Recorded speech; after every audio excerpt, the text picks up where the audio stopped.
Ya, pemirsa, itu tadi pernyataan ataupun pertanyaannya. Apakah gelar perkara khusus ini menjadi titik terang keaslian dari ijazah Presiden Republik Indonesia ke-7 Joko Widodo? Bersama kami sudah ada para narasumber yang akan membahas perihal masalah ini. Sudah bersama kami Mas Freddy Alex Damani selaku Waketum Projo. Selamat malam, Mas Freddy. Selamat malam, Mbak. Ya, dan juga sudah hadir pula Pak Abdul Fikar selaku pakar dari hukum pidana. Selamat malam, Pak Fikar. Ini menjadi menarik karena kita ketahui pada hari ini Roy CS ini sudah memenuhi panggilan undangan klarifikasi di Polda Metro Jaya. Bagaimana pendapatnya, Mas Freddy? Tentang undangan klarifikasi? Setelah sebelumnya kita ketahui sempat tidak hadir. Tidak hadir. Ya. Justru itu saya juga di beberapa kesempatan mengatakan sebaiknya hadir karena apa ya? Memang tidak ada unsur upaya paksa di dalam proses penyelidikan, tetapi ya untuk kepentingan pengalaman saya untuk kepentingan katakan yang terperiksa atau terlapor memang lebih bagus sebetulnya hadir. Jadi dia bisa memanfaatkan kesempatan itu untuk melakukan klarifikasi. Fungsinya kan di situ. Ya, dari penyelidik kan memang mencari informasi keterangan awal untuk titik terangnya permasalahan yang dilaporkan. Tetapi saya lihat tadi sepintas juga ternyata mereka juga hanya hadir cuma tidak memberikan keterangan substansinya. Mereka cuma menjawab pertanyaan sehubungan dengan identitas dengan alasan mereka menolak laporan tersebut khususnya karena pelapornya mereka anggap tidak punya legal standing. Nah, inilah sebetulnya itu hak hak terlapor atau terperiksa untuk di dalam pemeriksaan tidak memberikan keterangan atau diam atau tidak menjawab, itu hak sebetulnya. Cuma narasi yang dibangun kan misalnya tidak memiliki legal standing. Ya Pak, kalau saya nggak salah itu relawan itu melaporkan pasal 160. Ya deliknya itu kan delik biasa. Ya jadi bisa dilaporkan siapa saja yang merasa atau mengetahui adanya tindak pidana penghasutan. Nah, di situ teman-teman itu merasa apa yang dilakukan Roy Suryo dan kawan-kawan ini telah menghasut masyarakat, telah menghasut publik sehingga melakukan ada perbuatan pidana kan. Nah, kan kita ini lagi rame banget nih. Kan fakta kan bahwa banyak yang terhasut dengan apa yang dilakukan oleh Roy Suryo dan kawan-kawan ini. Jadi ya menurut saya sih hadapi saja ya, jangan membangun narasi-narasi yang oke lah bisa untuk kepentingan pembelaan dirinya. Tapi narasi-narasi tersebut juga kita perlu garis bawahi bahwa pasal yang digunakan adalah Undang-Undang ITE. Ini yang menjadi persoalan yang selanjutnya. Bukan, kalau yang itu 160. 160 itu juga sempat dinyatakan oleh Roy Suryo bahwa dalam klarifikasi ini sempat irit bicara karena ia hanya menyatakan bahwa dari delik ataupun informasi yang dinyatakan ini sesungguhnya bukanlah yang relevan. Bagaimana Pak Fikar? Gini, dalam satu perkara pidana itu ada tahapannya, ya. Yang sekarang dilakukan oleh polisi ini adalah penyelidikan. Nah, penyelidikan itu untuk mencari ada nggak peristiwa pidananya, gitu. Nah, karena itu di penyelidikan bukan panggilan namanya, tapi lebih pada undangan sebenarnya, undangan klarifikasi. Nah, dia tidak punya konsekuensi yuridis apapun. Artinya apa? Orang mau datang, mau nggak namanya diundang. Ya undang makan, nggak datang juga nggak apa-apa gitu. Tetapi ketika dipanggil sebagai saksi, itu ada konsekuensi yuridisnya. Artinya kalau dipanggil 2 kali nggak datang, dipaksa, panggil paksa gitu. Nah, ini masih penyelidikan mencari peristiwa hukumnya. Mencari peristiwa pidananya. Ada tidak peristiwa pidananya sebenarnya? Gitu. Artinya kan di satu sisi polisi ada menghentikan satu laporan kalau nggak salah ya. Nah itu ya artinya polisi menganggap nggak ada peristiwanya itu, gitu ya. Nah tapi kemudian di peristiwa lain umpamanya ada, gitu ya. Nah kalau dikaitkan dengan kasusnya, polisi yang menghentikan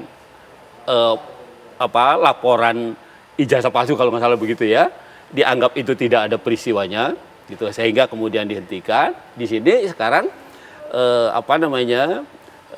proses kepolisian juga di Polda bahwa ada pencemaran nama baik terhadap seseorang, kan begitu, gitu kan. Nah, artinya apa? Artinya apa yang dikemukakan oleh orang-orang ini dianggap sudah mencemarkan, tidak benar atau segala macam gitu. Nah, tetapi sebelum pembuktian itu ada pembuktian lain sebenarnya. Ada nggak sebenarnya yang dikatakan oleh orang-orang yang dituduh mencemarkan nama baik gini. Umpamanya ada nggak betul itu ijazah palsunya atau ada nggak itu ijazahnya. Itu juga bagian dari pembuktian ini gitu. Nah, karena itu kalau menurut saya mestinya polisi tidak usah menghentikan dua-duanya gitu. Mestinya jalan dua-duanya biar pengadilan nanti yang menilai. Terutama dalam pemeriksaan di Polda Metro Jaya ini atas kasus pencemaran nama baik. Nah, keyakinan dari pihak Presiden Republik Indonesia ke-7 Joko Widodo sendiri ini seperti apa, Mas Freddy? Ya, dia yakin dong orang kalau Pak Jokowi, yang konteks laporan Pak Jokowi ya, betul. Ya kan dia yang melapor, tentu dia memang merasa, dia sudah mengatakan bahwa dia sangat merasa dihina, martabatnya diinjak-injak dengan apa yang dilakukan oleh Roy Suryo dan kawan-kawan ini. Beliau sudah membawa buktinya, ya ijazah aslinya sudah ditunjukkan kepada penyidik. Ya, demikian juga di Bareskrim, ya tadi ini di polisi di Polda Metro, beliau pembuktian yang lain-lain juga sudah dibawa, kemudian juga saksi-saksi sudah dihadirkan, UGM ya segala macam, teman-temannya juga. So dia sangat yakin 100% ini pasti jadi penyidikan kemudian akan disidang, sangat yakin. Dalam pemeriksaan yang dilaksanakan di Polda Metro Jaya pada hari ini, seperti apa poin-poin yang dilakukan oleh pihak kepolisian dalam undangan klarifikasi ini? Sudah bergabung bersama kami Bang Petrus Celestinus selaku kuasa hukum Rismon Sianipar. Bang Petrus, kita ingin mengetahui apa saja poin-poin yang ditanyakan dalam undangan klarifikasi tadi? Ya, jadi tadi kan Mas Roy, Pak Rismon dan kawan-kawan memenuhi undangan terkait dengan penyelidikan terhadap laporan polisi tentang dugaan pelanggaran terhadap pasal 160 KUHP dan beberapa pasal lainnya.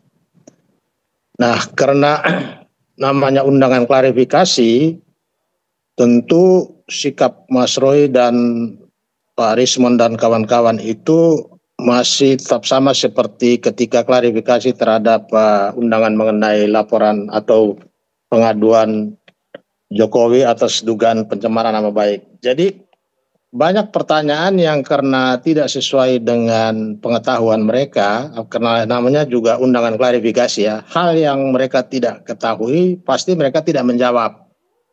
Dan sekian banyak pertanyaan itu tidak bisa dijawab karena menurut Mas Roy, menurut Pak Rismon dan kawan-kawan, mereka tidak dalam posisi mengetahui langsung tentang peristiwa yang ditanyakan, begitu.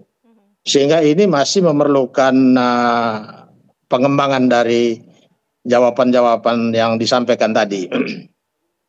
Baik, begitu. Bang Petrus, ya.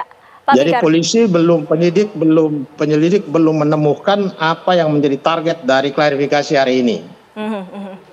Baik, Bang Fikar, ini menarik untuk dibahas kembali. Jadi belum ditemukan apa yang sesungguhnya dicari oleh pihak kepolisian. Nah, sesungguhnya dalam undangan klarifikasi ini tujuannya itu seperti apa? Ya, tujuannya memastikan ada tidak peristiwa pidananya. Gitu. Itu sebenarnya undangan klarifikasi. Nah, karena itu klarifikasi itu kan tidak terlalu mengikat gitu. Artinya orang mau diundang, mau datang, mau enggak itu bebas-bebas saja karena tidak ada konsekuensi yuridis apapun gitu. Nah, tinggal bagaimana kesigapan kepolisian ini kemudian dia bisa menyimpulkan gitu. Dia bisa mendapat kesimpulan ada tidak sebenarnya sebuah peristiwa pidana itu. Dalam hal ini kan yang jalan perkaranya Pak Jokowi kalau nggak salah ya, laporan pencemaran kan begitu kan. Bukan laporan ijazah palsunya kalau nggak salah, bukan ya. Karena di Polda ya. Di Polda. Nah, itu yang jalan. Nah, itu yang akan dibuktikan itu. Nah, kalau terbukti ada peristiwanya, baru naik ke penyidikan, baru dipanggil siapa yang melihat, siapa yang mendengar, siapa yang menyaksikan, siapa yang merasakan, dipanggil jadi saksi semua. Bahkan nanti umpamanya salah satunya bisa ditempatkan sebagai tersangka. Nah, begitu itu proses pidana itu seperti itu. Nah, Bang Petrus sendiri dalam pemeriksaan yang tadi dilakukan oleh Polda Metro Jaya dalam undangan klarifikasi ini juga kami ingin mengetahui apakah juga telah disinggung masalah unsur pidana tersebut. Sama sekali belum. Jadi memang penyelidik berusaha mendapatkan penjelasan atau klarifikasi dari yang diundang terkait dengan laporan beberapa pihak mengenai pasal 160 itu. Tetapi sepertinya karena para pihak yang diundang ini tidak mengetahui apa yang dimaksud dengan peristiwa sesuai dengan pasal 160 itu, sehingga saya katakan bahwa ya penyelidik belum mendapatkan apa-apa dari undangan hari ini. Begitu. Jadi masih belum menyentuh kepada pokok soal. Mengapa ini seperti kesannya Roy Suryo CS ini seperti irit berbicara pada undangan klarifikasi pada kali ini, Bang Petrus? Ya, bagaimana mereka harus berbicara banyak kalau peristiwa yang dilaporkan itu di luar pengetahuan mereka. Mereka tidak tahu apa yang dimaksud, mereka menghasut siapa dan menimbulkan kekerasan terhadap siapa, tidak ada. Apakah dalam pemeriksaan ataupun undangan klarifikasi juga ada bukti-bukti, Bang Petrus, yang sempat dipertanyakan? Belum sampai ke situ.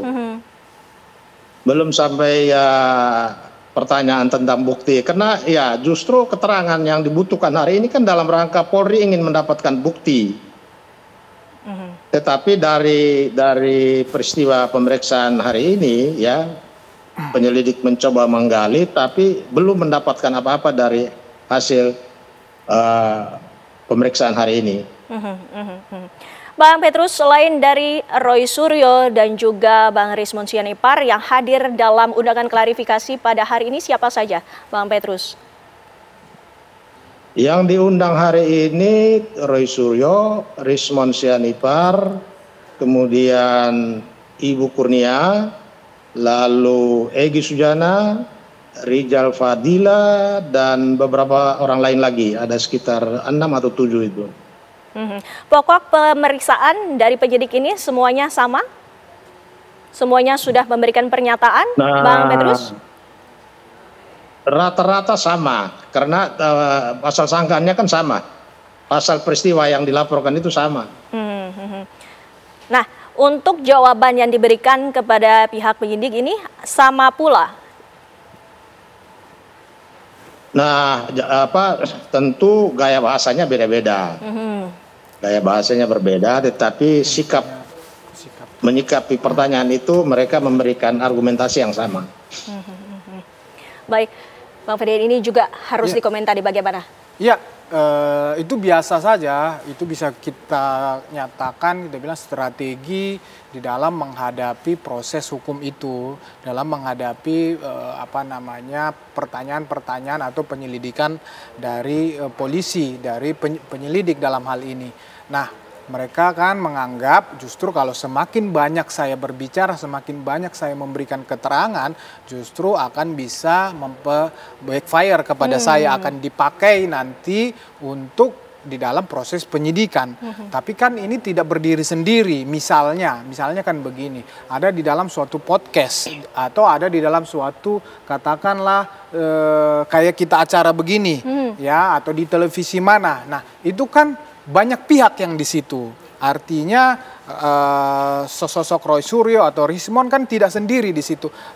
Ada juga narasumber yang lain, ada kemudian juga bukti YouTube itu sendiri itu kan ada. Itu kan hanya mengkonfirmasi, ya. Bukti video-video itu ada. Itu kan hanya mengkonfirmasi, benar nggak kamu ini, benar nggak kamu yang berbicara seperti ini. Itu kan lebih kepada di situ. Kemudian mereka menganggap ya, itu kalau mereka memberikan keterangan tentang itu malah merugikan mereka. Bisa saja seperti itu bagian dari strategi lah ya. Jadi menurut saya, dan itu juga hak daripada katakan terperiksa atau terlapor ya dalam proses penyelidikan ini. Demikian juga di penyidikan nanti akan seperti itu hak para terlapor itu ada semuanya di situ. Jadi ya menurut saya sih nggak ada masalah. Tapi kan penyelidik mempunyai informasi keterangan lain, saksi lain atau bukti-bukti lain yang ini bisa menjadi suatu bukti awal ataupun bukti yang cukup ya menemukan peristiwa pidana tadi sehingga menjadi suatu berlanjut ke dalam proses penyidikan.